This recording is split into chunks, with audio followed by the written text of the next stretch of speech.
আসসালামু আলাইকুম ওয়া রাহমাতুল্লাহি ওয়া বারাকাতুহু ইন্নাল হামদালিল্লাহ ওয়াস সালাতু ওয়াস সালামু আলা রাসূলিল্লাহ ওয়া বা'দ। সম্মানিত দর্শক শ্রোতা, আল্লাহ সুবহানাহু ওয়া তাআলা আল্লাহর রাসূল সাল্লাল্লাহু আলাইহি ওয়াসাল্লামের মাধ্যমে উম্মতে মুহাম্মাদির জন্য একটা বিশেষ ফজিলতপূর্ণ ইবাদতের সুসংবাদ দিয়েছেন।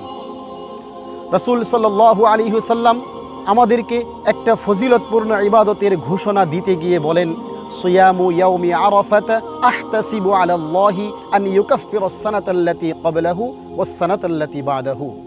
রাসূল সাল্লাল্লাহু আলাইহি সাল্লাম বলেন, যে ব্যক্তি আরাফার দিবসে একটি সিয়াম পালন করবে, আল্লাহ রাব্বুল আলামিনের কাছে আমি আশা রাখি আল্লাহ সুবহানাহু ওয়া তাআলা ওই সিয়াম পালনকারীকে তার পূর্ববর্তী এক বৎসরের এবং পরবর্তী অ্যাডভান্স এক বৎসরের গুনাহকে ক্ষমা করে দেবেন। সুবহানাল্লাহ। সম্মানিত দর্শক শ্রোতা, আপনি কি জানেন আরাফার দিবস কোন দিন? আরাফার দিবস হচ্ছে ওই দিন যেদিন মক্কায় আরাফার মাঠে হাজী সাহেবগণ লাব্বাইক আল্লাহুম্মা লাব্বাইক ধ্বনিতে মুখরিত হন। সেই দিনই হচ্ছে আরাফার দিন।